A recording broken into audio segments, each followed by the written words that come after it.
Welcome back to 365 Motivationals.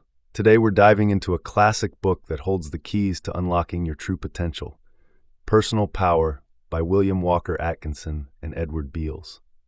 This powerful book explores how you can cultivate inner strength, develop your willpower, and harness the force of personal magnetism to achieve success in all areas of life. Whether you're striving for success in business, relationships, or personal growth, Personal Power provides a roadmap for mastering the mental and emotional tools necessary to reach your goals. 1. Understanding personal power. At the heart of personal power is the concept that we all possess an inherent source of power within us, but many fail to recognize or activate it. Atkinson and Beals argue that personal power is not just about physical strength or external influence, but a combination of mental, emotional, and spiritual energy that can be directed to achieve any outcome. The authors emphasize that the foundation of personal power lies in self-control and self-discipline. To be truly powerful, we must first learn to master our thoughts, emotions, and actions. By doing so, we gain control over our circumstances, rather than allowing external events or other people to dictate our lives. The book teaches that power comes from within, and by developing a strong sense of inner control, we can create the life we desire. Through focus, concentration, and mental fortitude, we can unlock the vast potential that resides within us. 2. The power of thought and willpower. One of the key teachings of personal power is the idea that thought is a creative force. What we think about consistently shapes our reality. Atkinson and Beals explain that our thoughts are like magnets that attract corresponding events, people, and circumstances into our lives. Therefore, if we want to create a life filled with success and happiness, we must first cultivate positive, empowering thoughts. The book goes on to highlight the importance of willpower in achieving personal power. Willpower, according to the authors, is the driving force behind all successful actions. It is the ability to persevere in the face of challenges, to push through difficulties, and to stay focused on your goals. Strengthening your willpower is essential if you want to reach your full potential. To develop willpower, Atkinson and Beals suggest practicing daily discipline, such as setting small, achievable goals and consistently following through on them. Over time, this builds the mental muscles necessary to tackle larger challenges and pursue bigger dreams. 3. Personal magnetism and influence. A fascinating aspect of personal power is the concept of personal magnetism, the ability to attract and influence others through the force of your own energy. Atkinson and Beals explain that personal magnetism is not a mystical quality, but a natural result of developing strong mental and emotional power. When you possess self-confidence, a clear sense of purpose, and the ability to control your thoughts and emotions, you naturally project an aura of strength that others are drawn to. The authors provide techniques for increasing your personal magnetism, such as practicing positive thinking, cultivating charisma, and maintaining a calm, composed demeanor in stressful situations.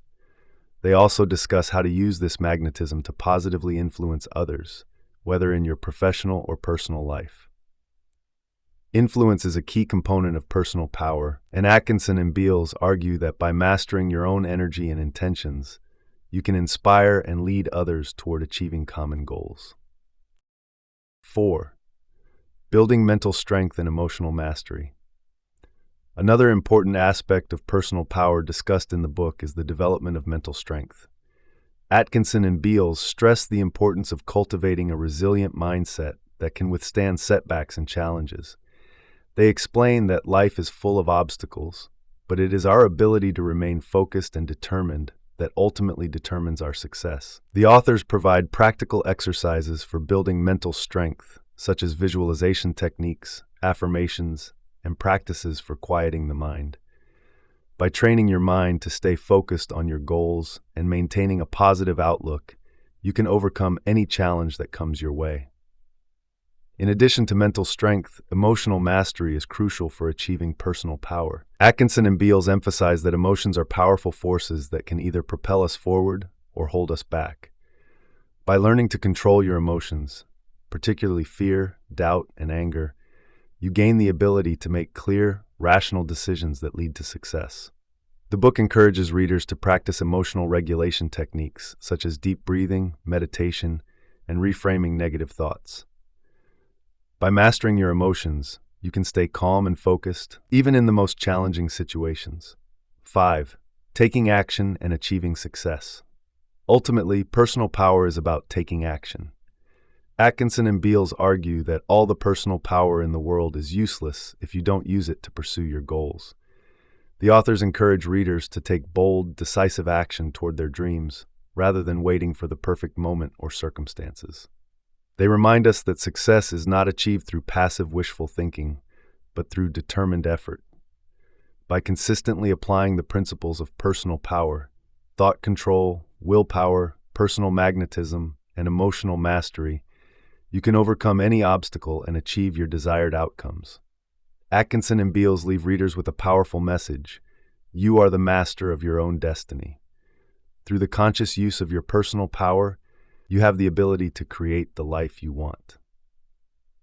If you found this summary helpful, please remember to like this video to help more people discover it. Don't forget to leave a comment below on how you plan to harness your own personal power. And if you're new here, make sure to subscribe to 365 Motivationals for more inspiring content on personal growth and success. Let's continue this journey of self-improvement together. Personal Power, Your Master Self. Forward. This book is devoted to the subject of the development, cultivation, and manifestation of personal power. Personal power in all its phases, aspects, and modes of manifestation and expression. Personal power, as understood and taught in this book, may be defined as the ability or strength possessed by the human individual by which he does or may accomplish desired results in an efficient manner along the lines of physical, mental, and spiritual effort and endeavor. This book is not written with the purpose of reforming the world, nor of conducting a propaganda for the advancement of some particular creed, belief, body of teaching, or doctrine. Nor is it written on behalf of any particular organization, cult, society, or school interested in enlarging its membership or in spreading its doctrines. Instead, it is written for you. You are the individual in whom we are interested and for whom this instruction is intended. You have been attracted to this book, and it to you, by reason of certain ever-operative, though little-known laws of life and being. You have long awaited the coming of this book. You are now ready to absorb its teachings. Your own has come to you after your period of watching and waiting, and you will recognize it as your own by reason of a certain intuitive perception which comes to those who are ready to receive that which it contains. You have demanded this book. Here it is. This book is different in many respects from anything that you ever have read.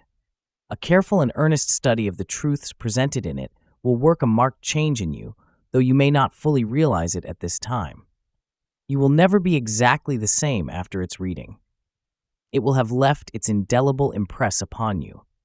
You may come to think that you have put it aside and that you have no further interest in its teachings, but you will find that certain memories of the statements contained in it will abide with you, and that echoes of its teachings will ring in the ears of your mind. In the words of Whitman, its words will itch in your ears till you understand them. Its basic truths and the suggestions as to their application will stick in your mind as the burr sticks in the fleece of the sheep which has acquired it in its wanderings. You can no more escape from the influence of the truths presented in its pages than you can run away from your own shadow. At every turn and crossroads of the path of experience hereafter, you will find yourself almost unconsciously applying the principles of this instruction and employing some of the methods taught in it. You are hereby warned that such will be the case. If you are not willing to experience such results, now is your time to put away the book. If, however, you decide to proceed with the reading and study of this book, we have several suggestions to make to you. You need not expect to master this instruction at the first reading. There is much solid food contained in it, many things requiring careful mental mastication, digestion, and assimilation. You will need to read the book several times from start to finish with intervals between each reading. Yet the instruction is quite simple, and at each reading you will acquire many important facts, principles, and methods.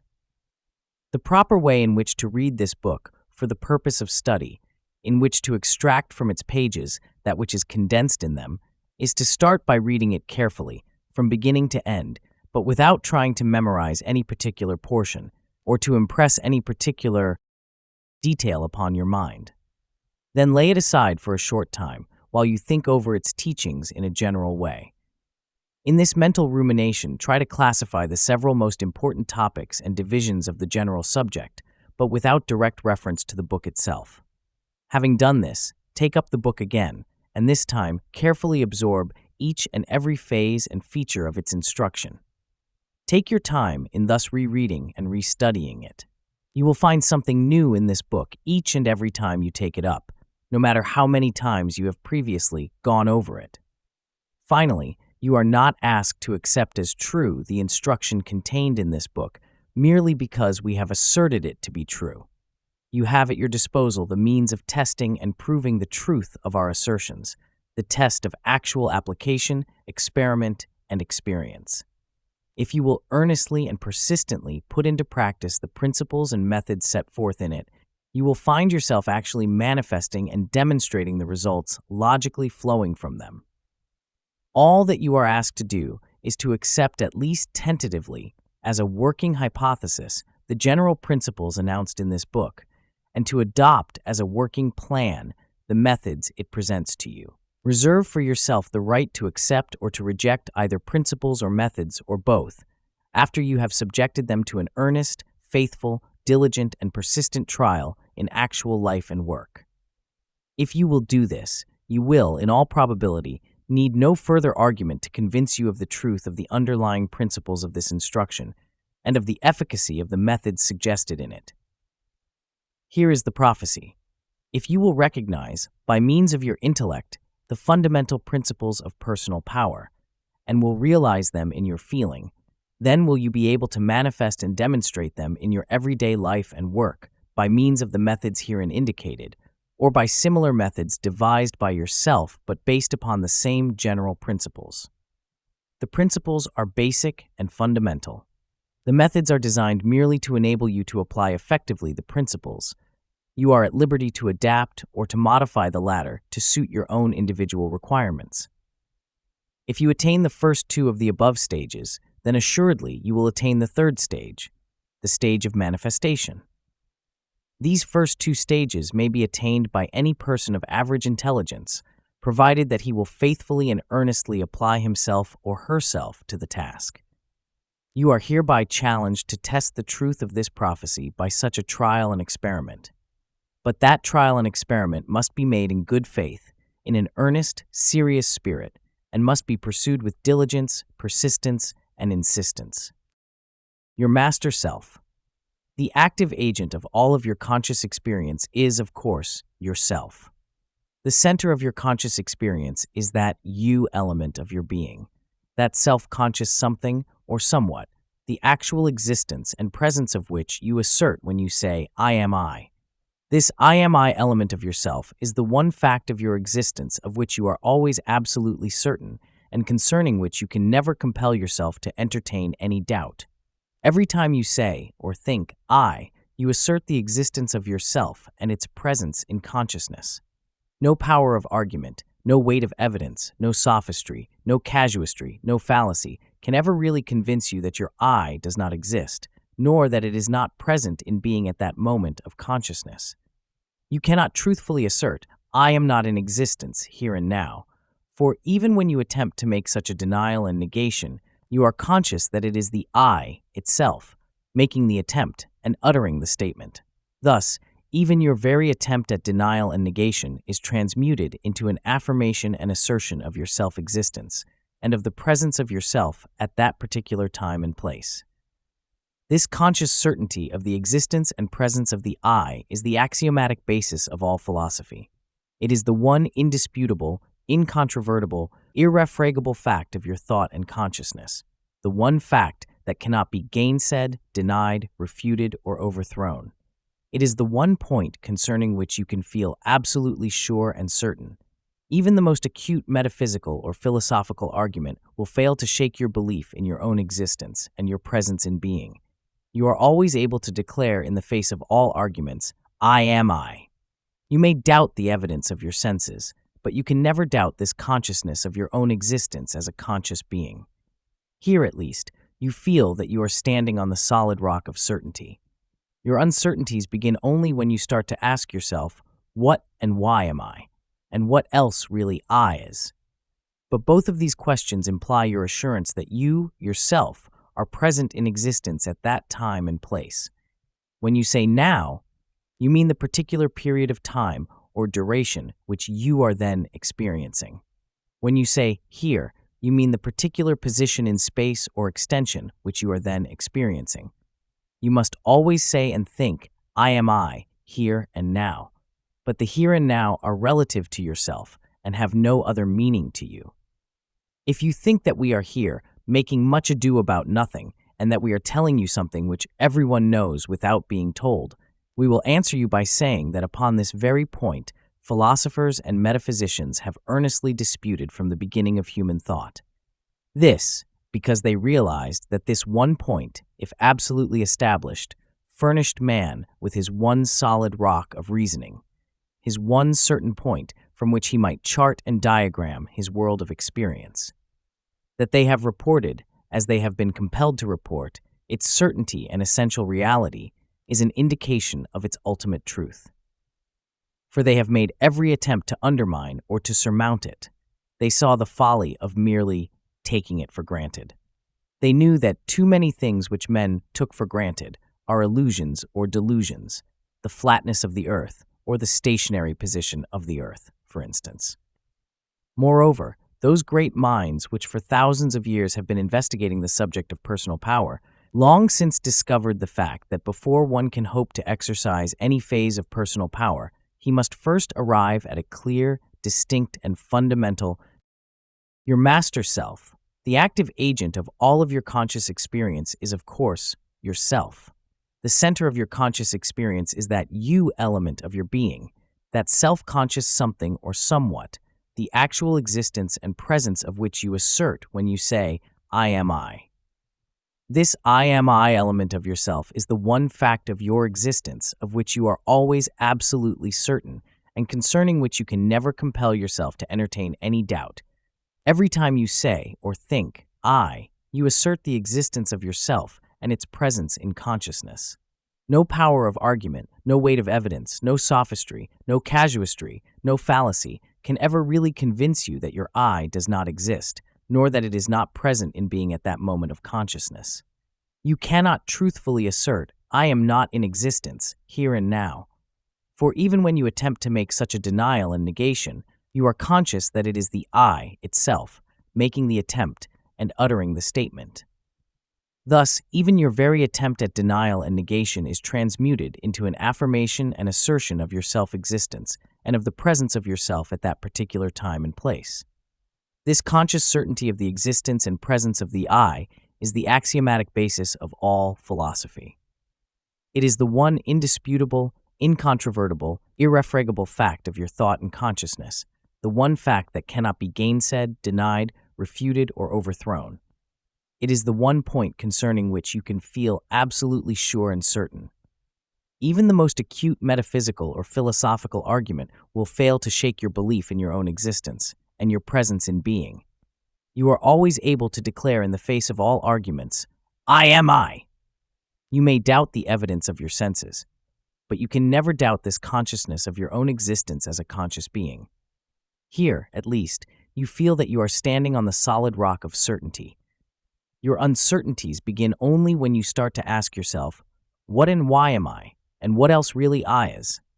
But both of these questions imply your assurance that you, yourself, are present in existence at that time and place. When you say now, you mean the particular period of time or duration which you are then experiencing. When you say here, you mean the particular position in space or extension which you are then experiencing. You must always say and think, I am I, here and now. But the here and now are relative to yourself and have no other meaning to you. If you think that we are here, making much ado about nothing, and that we are telling you something which everyone knows without being told, We will answer you by saying that upon this very point, philosophers and metaphysicians have earnestly disputed from the beginning of human thought.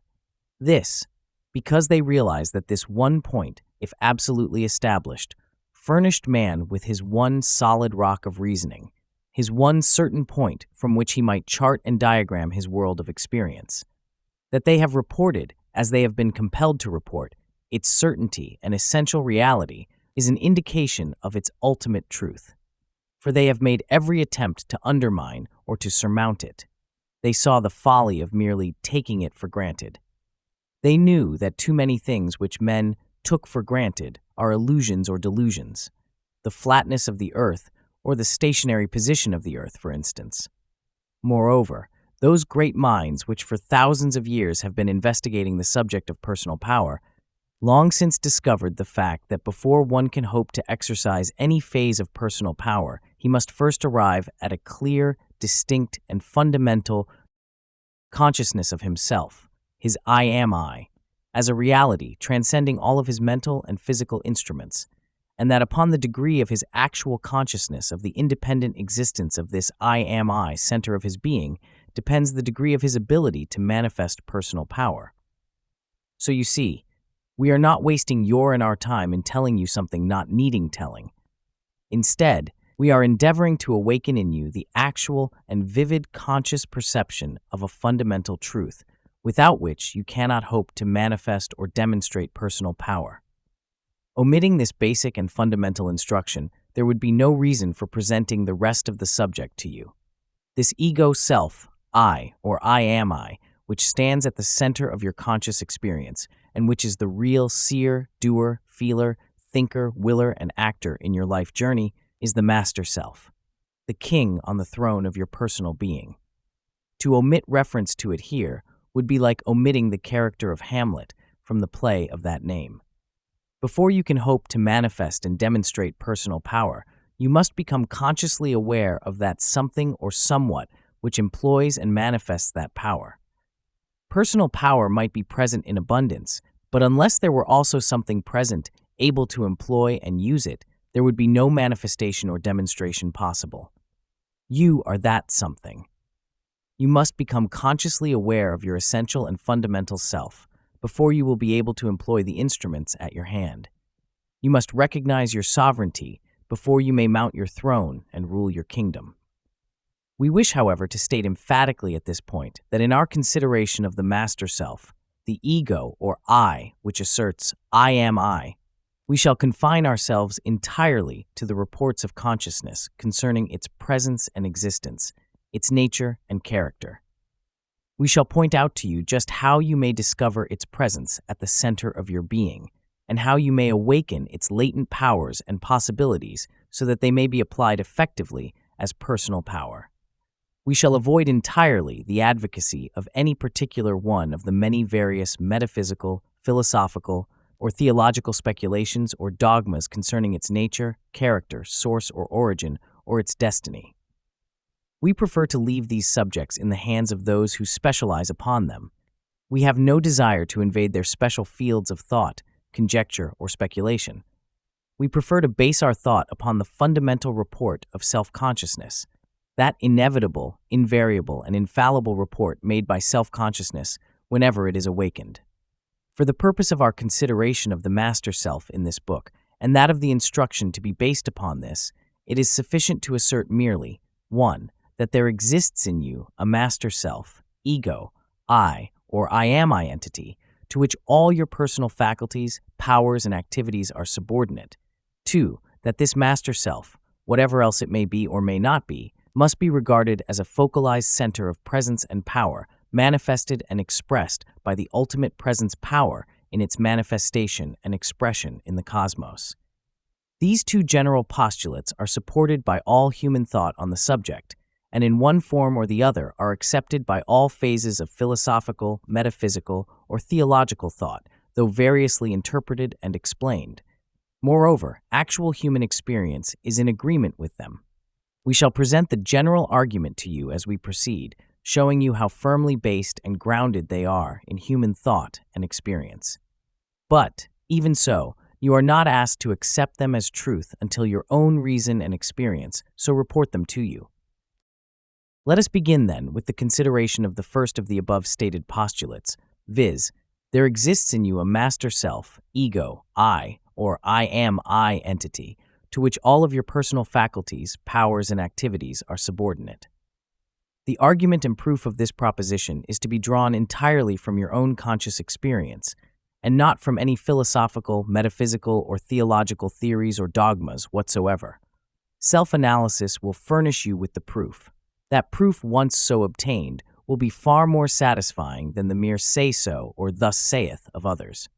We earnestly ask you to proceed carefully with this process of self-analysis, for it will bring to you results of the most practical and vital character. Do not pass over this part of the instruction as being merely theoretical or speculative, for it is far from being so. And, above all, do not take the position that I am willing to take this for granted without actual proof, without bothering about the investigation, for by so doing you will miss the very kernel of the instruction. For know you that the process of self-analysis will not only prove the thing to your satisfaction, it also will awaken within you the power of the I am I, or master self, in a way impossible by any other means. You must not only recognize this I am I intellectually, but must also realize it in feeling before you can manifest and demonstrate it in action. In the following several sections of this book, we shall, through your own self-analysis, make you acquainted with your master self, your ego, your I or I am I. You will be led not only to see it, but also to feel it within yourself. This seeing and feeling constitute the first two stages or steps in personal power. The doing stage or step is the third, and results from the attainment of the first two. The more thoroughly grounded you are in the first two stages or steps, the better will you be able to attain the final one, your I am I. We ask you now to proceed to the discovery of your master self by the process of self-analysis. In the most general sense, oneself is a composite of personal, mental, and physical qualities, parts, factors, and elements. When you say myself, employing the term in this sense, you mean your entire personal being, outer and inner, body and mind, and possibly spirit as well. You use the term self to distinguish your entire personal being from that of another person or those of other persons. Here, you perform a process of analysis or separation. This is really the first stage or step of your self-analysis by which you proceed to discover your master self or real self. The second stage or step of self-analysis is that in which you abstract your ego, I am I, or master self from the physical self, the inner from the outer. You may do this by an act of consciousness in which reason cooperates with the imagination. You find that the innermost report of consciousness is that the I am I consciousness is not necessarily involved with your consciousness of your body, but that, on the contrary, the I am I may conceive itself as existent even independent of the body which it inhabits. When self-consciousness says, I am I, it means thereby that it itself, the I am I consciousness, is not the body, but rather is a something or somewhat inhabiting and occupying the body, the latter being merely a physical garment which it occupies, or the instrument or machinery which it employs in physical activity. The I am I may raise the hand attached to the physical body by an act of will operating the physical muscles by means of currents of nerve force directed by the mind. The I am I may stand aside and contemplate the moving hand, and the act by which the hand is moved, just as it may contemplate any physical object not attached to the body. Try this, and you will see and feel this to be the case. You will find that you have the consciousness of your I am I deliberately moving your hand by an act of will, the hand being merely a portion of your physical machinery.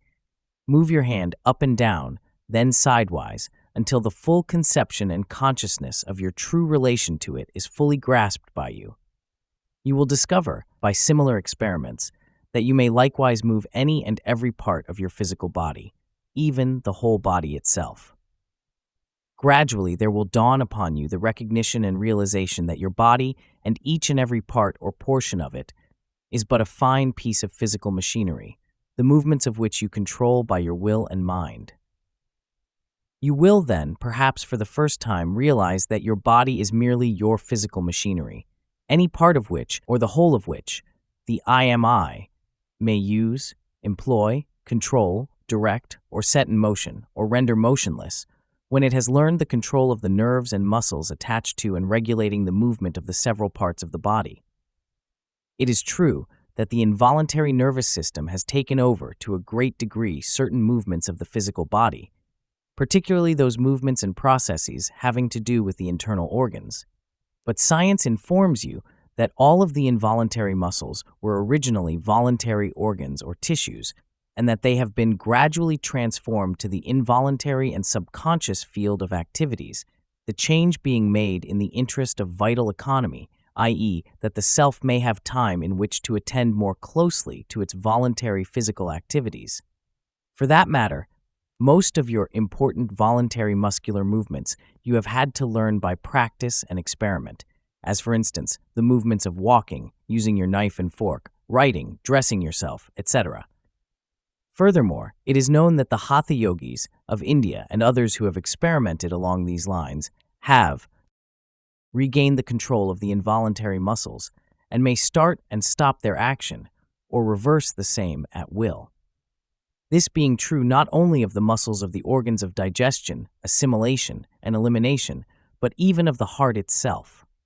Your reason recognizes the fact that the particles of your body are constantly changing, your body today being entirely different from that which you occupied a few years ago, and quite different from that which you occupied when you were a child. But, at the same time, your consciousness informs you that your I am I, or ego, or master self, is identical with that of a few years ago, or even that of your childhood. You are the same I am I that you always have been, so far as your memory can report. So you see that not only is your body something that is used, controlled, and moved at will by your I am I, or master self, through its established mental and physical machinery, but also that your body is not at all the same body which you owned and used a few years back. In short, you see that while your body is constantly being changed, repaired, made over by the elimination of old, worn-out material and the substitution of new, fresh material, your I am I remains unchanged in essential identity during your whole physical existence. The body is an impermanent and changing machine, while your I, which operates it, is the permanent and constant element of your being, the same operator engaged in running a constantly changing machine. Moreover, by using your imagination, you will discover that while it is possible for you to fancy yourself as occupying bodies of a different kind, almost any kind in fact, one after another, yet it is absolutely impossible for you even to imagine yourself as being a different I am I under such conditions. The imagination will report that while it is able to picture you as taking on and laying aside different bodies, just as you now change suits of clothing or costumes, yet it is unable to picture you as laying aside your identical I am I and becoming another. Even when exerted to its wildest flights, the imagination will be compelled to report that the I am I remains the same, no matter how different the various bodies successively occupied by it may be. The imagination is even able to picture you as standing by your sleeping or dead body, viewing it as it would the body of another. In fact, many persons have had this experience in their dreams. But even in that case, the I am I is seen and felt to be the same old I, and as not having lost its sense of identity, continuity, or completeness. You can never imagine yourself as standing aside and viewing your I am I, or master self in this way.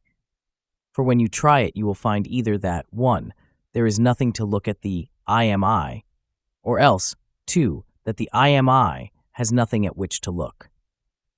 You may profitably try the above experiments with the imagination. They will serve to fasten upon your consciousness certain essential limitations of the imagination which it cannot transcend, and certain essential attributes of the I am I of which it cannot be divested even by will and imagination.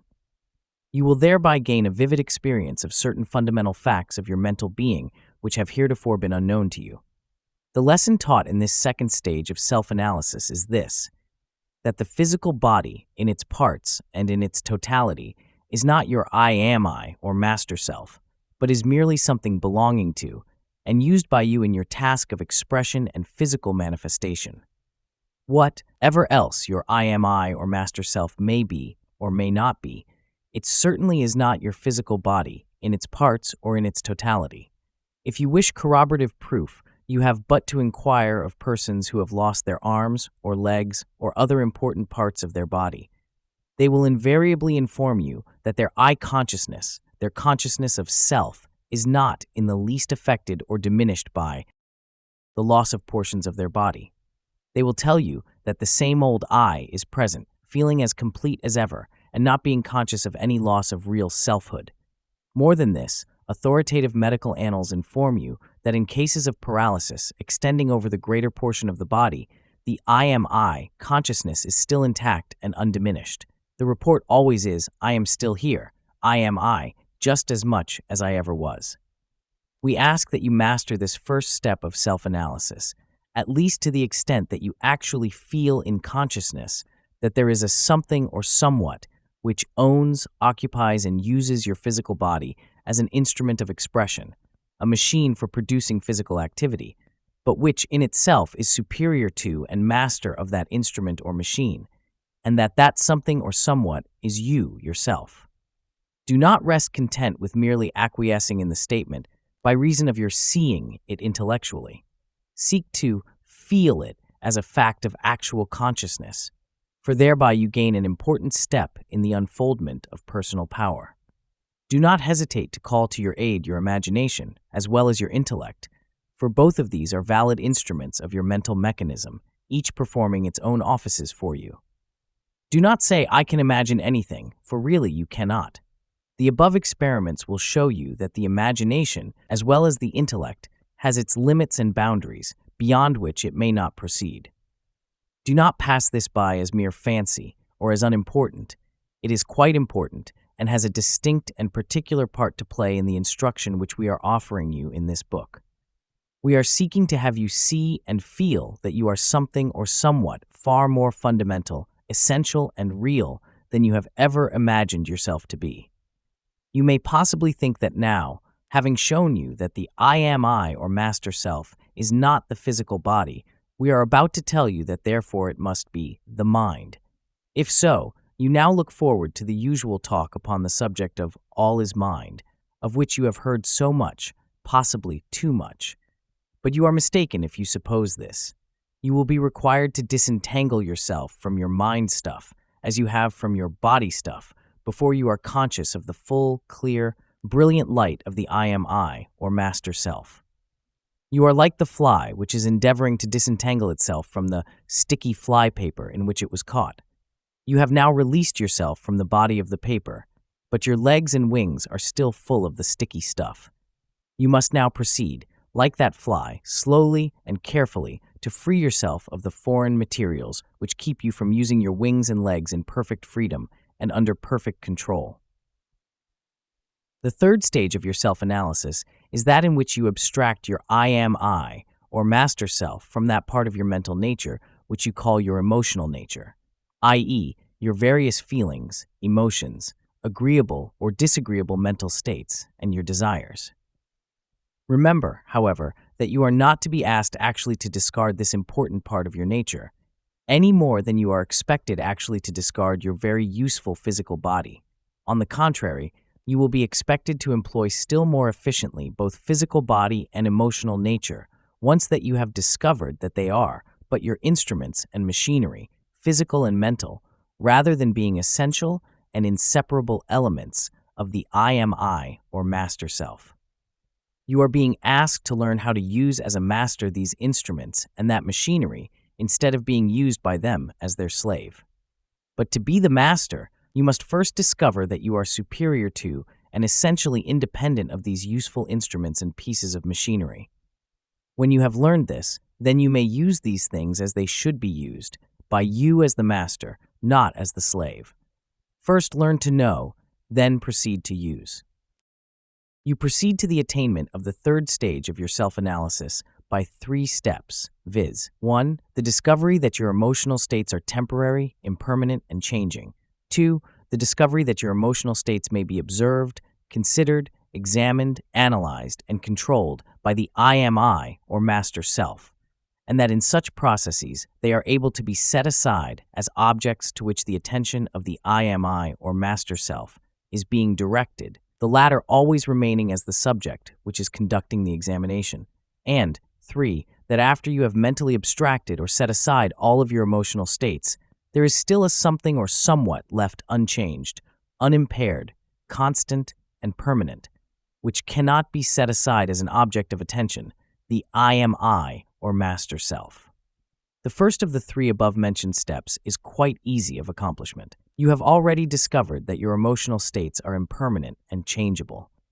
You remember that only a few years ago, perhaps only a few months, weeks, or days ago, you entertained an assortment of feelings, emotions, likes and dislikes, wishes, wants, and desires, vastly different from those entertained by you today. Your loves and hates have changed many times, often exchanging places, perhaps, at least changing in degree of intensity and in direction of object. In some cases, they have faded away so completely that it now requires a distinct effort of memory to recall them as having been previously experienced by you. Some persons are more constant in their feelings than are others, but some degrees of change are experienced by all persons. The feelings of the child change as the period of adolescence is approached. The emotions of the adolescent are different from those of the child, and from those of the matured man or woman. The emotions of middle age are different still, and those of old age have their own particular character. Moreover, the constant play of circumstances and environment works changes in the emotional states of the individual. You have had personal experience of some of these changes, and observation and inquiry will satisfy you as to the rest. But your own experiences and your inquiries concerning those of others will disclose to you that in all such cases the I am I of the individual, his master self, remains constant, unchanged and identical through all these innumerable changes and transmutations of the emotional states. The I am I or master self has survived these emotional storms, tempests, calms, and dead winds. In fact, its memory has forgotten many of them. The individual frequently wonders, was it possible that I ever felt in this way about these things or these persons? The I am I, or master self, is the constant, permanent something or somewhat which survives the temporary and ever-changing winds and storms of the emotional states. The second step likewise is easy when you have once grasped the idea. It consists merely of the examination, consideration, observation, and analysis of your emotional states. You find it quite easy to turn the light of attention upon any particular emotional state previously experienced. Your attention being directed earnestly to it, you easily perceive its past history, how it originated, what called it into expression, how it rose to its height or climax, how it faded away or at least grew weaker, what ideas served to strengthen or weaken it, to feed or to starve it, how it became transmuted into another form of feeling, and so forth and so on. In short, you will find that you are able to examine, consider, observe, and mentally analyze any emotional state experienced by you, just as you would a tiny creature under the microscope. You place the emotional state as the object to be viewed under the microscope of attention, the I am I, or master self, being always the subject conducting the examination at the observation end of the microscope. Moreover, you remember many instances in which you have controlled, held back or urged forward, guided and directed, and generally managed some of your emotional states, this in the degree of the awakening of your I am I and by its employment of the will. You have learned, at least to some extent, how to restrain or inhibit many of your emotional states, your feelings and impulses, your desires and your tendencies. This in response to the dictates of prudence, ethics, morality, justice, self-respect, or self-interest, as the case may be. In short, you have demonstrated, at least to some degree, that the I am I, or master self, is the driver of the emotional steeds, the latter being the creatures guided and directed by the reins, bit, and curb of will. And in doing this, you have demonstrated that the I am I, or master self, is one thing, and the emotional states quite another thing, that the two are not identical at all. In the third step of this stage of your self-analysis, you proceed to the discovery of the fact that, after you have mentally abstracted and set aside all of your emotional states, there is a something or somewhat left, unchanged and unimpaired, fixed, constant, and permanent. The I am I, or master self, abiding at the very center of the kernel of your being. You may do this by the exercise of your memory and of your imagination, aided by the employment of your power of pure self-consciousness.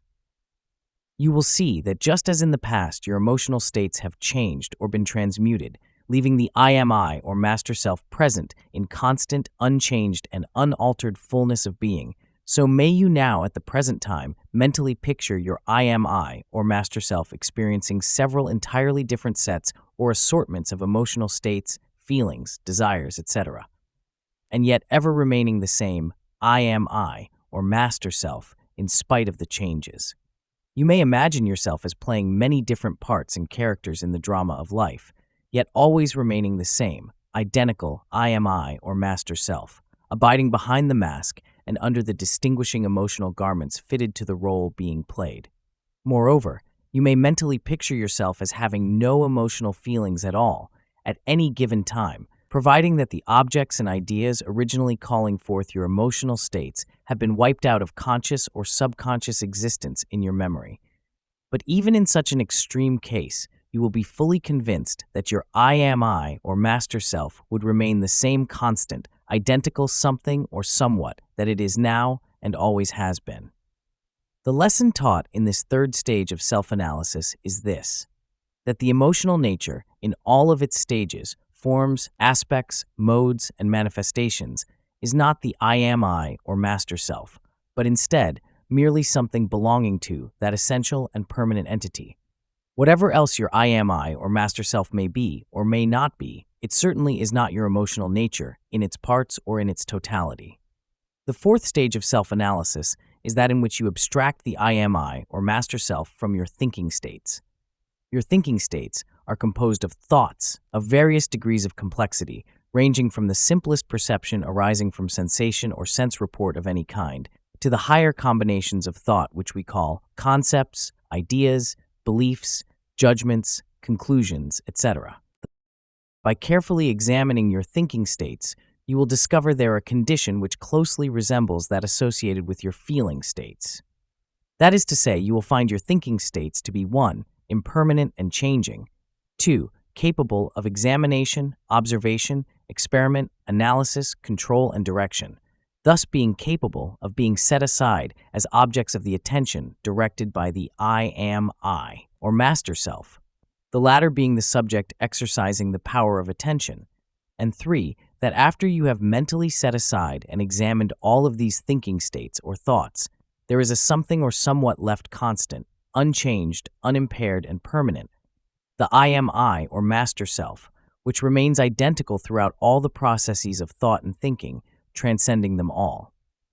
Just as you found the feeling states, so now you find the thinking states to be subject to the law of change, modification, alteration, transformation, and transmutation. You have but to look backward over your past life, even but a few years back for that matter, to discover that there has been a constant evolution and development in your thoughts, judgments, beliefs, and conclusions. You know that new concepts, new ideas, new judgments, new conclusions have replaced those formerly held by yourself. Your experience has wrought many remarkable changes in this respect, many of your former beliefs, ideas, and convictions having been perhaps entirely reversed.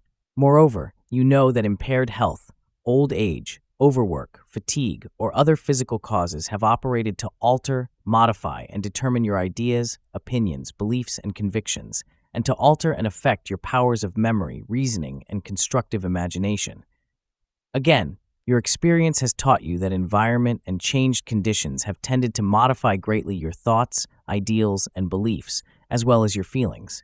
In short, you perceive that your thinking states are changeable, shifting, impermanent things, and not fixed, constant, unchangeable, and identical in nature. But equally are you convinced that back of and at the center of these shifting currents of thought and thinking, there dwells and has always dwelt a something or somewhat, an I am I, or master self, which has remained constant, unchanged, unaffected, and essentially identical. You are always you, and have always remained you, and naught but you, notwithstanding all of these changes of your thinking states or streams of thought. The thinker has always been there, always the same, no matter how the thoughts may have come and gone, changed and altered as the years have passed by. Likewise, you know that the I am I, or master self, is always the subject of the stream of thought which flows before it. Moreover, you know that by turning the attention upon any one set of ideas, it may detain them in consciousness or thrust them out of consciousness at will, if the will has been trained to the work. Likewise, you know that it may call upon the memory or the imagination to do their respective work. The I am I, or master self, may create thoughts at will, combining the simpler elements into the more complex, comparing them, and passing judgment upon them. This constitutes the processes of reasoning. There is a clear distinction between that which knows and that which is known, between that which thinks and that which is thought. One is the subject, thinker, the other the object, thought. The I am I is the substance or subject of consciousness, and is not identical with any known phase, aspect, or mode of thought. Finally, you will discover that having mentally abstracted and set aside all of the thinking states, in your process of self-analysis, there is still something left constant, unchanged, unimpaired, permanent, and identical, the I am I, or master self. This step or stage of total abstraction from the thinking states is accomplished only by the use of the imagination, in the case of the ordinary individual.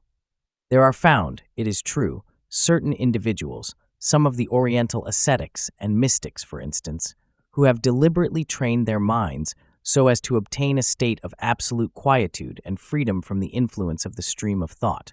But such training is not advised for the ordinary individual, it having no practical advantage, but belonging rather to the category of abnormal psychology.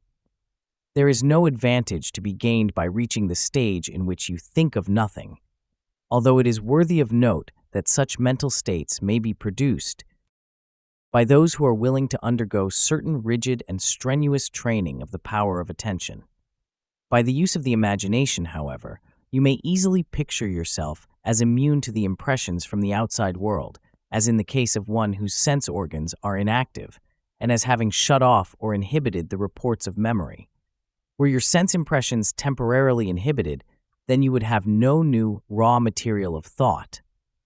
And if, also, your memory were likewise temporarily inhibited, then your mind would be an absolute blank, without any report of consciousness other than that of self-consciousness.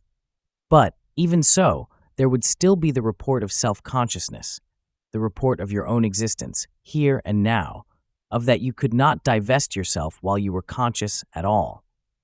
What, then, would be this report of self-consciousness, which would refuse to be inhibited, and which would persist in spite of the inhibition of the sense reports and the memory reports? The answer is suggested by the definition of the term self-consciousness, viz., the consciousness of oneself as existent and in being. With impressions from the outside world, and also the reports of memory, temporarily inhibited or shut off, your consciousness would be driven back upon that fundamental, essential, and ultimate report, I am I. It is worthy of note here that those who have cultivated the methods of total abstraction from the thinking states, the Oriental ascetics, for instance, report that even in the state of the utmost possible abstraction and detachment, they still find the report of existence and being, the consciousness of I am I, persisting, even though the consciousness of the details of the personality have been abstracted with the rest of the not I states of consciousness. It would seem that, try as he may, man is never able to escape the I am I consciousness while he is conscious at all. It is something from which he cannot abstract himself, and something which he cannot set aside from his consciousness. But, as we have said, you are not advised to experiment with the production of abnormal psychological states in order to prove to yourself that it is possible to absolutely inhibit the thinking states, and thus to discover the I am I, consciousness shining brightly in a mental world otherwise devoid of the light of consciousness. In fact, you are advised against indulging in any such extreme experiments. All that we wish you to do is to employ your imagination to the fullest, and thereby discover that it is possible for you mentally to picture yourself in such a condition, to realize that such a mental state is possible.